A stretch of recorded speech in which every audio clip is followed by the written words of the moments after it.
ঠাকুর যখন অক্ষয় তৃতীয়াতে 1356 সনের 18ই বৈশাখ উনি এই শ্রীদেহ ত্যাগ করলেন, তখন একটা গোলযোগ দেখা দিল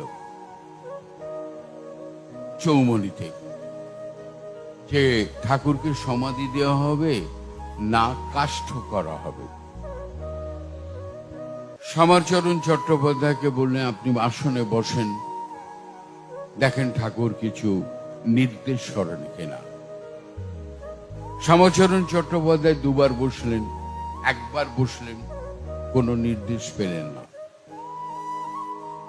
এর মধ্যে চৌমুনি থেকে 3 জনকে পাঠানো হলো ডিঙ্গামানিকে এই খবরটি দেওয়ার জন্য যে ঠাকুর আর শ্রীদেহে নেই, আর তাদের যাওয়ার জন্য নির্দেশ করা হলো যে কোন রকম নির্দেশিকা আছে কিনা বা কি করা হবে, ঠাকুরকে সমাধি দেওয়া হবে না কাষ্ঠ করা হবে। তারা এলেন, খুব ঝড় ঝঞ্ঝা, বৃষ্টি, আকাশ খুব বাজে অবস্থা। তারা এসছেন অনেক কষ্ট করে, এসে খবরটি দিলেন। এই খবরটি শুনে সবারই শরীর খারাপ হয়ে গেল, ভেদ বমি হতে থাকলো অনেকেরই।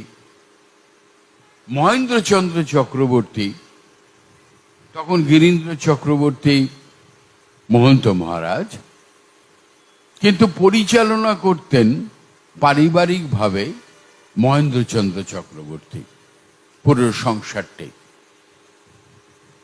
কারণ গিরীন্দ্র চক্রবর্তী কখনোই মহেন্দ্র চক্রবর্তী ছাড়া কোনো সিদ্ধান্ত নিতেন না। দেখুন কি সুন্দর কথাটি বললেন মহেন্দ্রচন্দ্র চক্রবর্তী,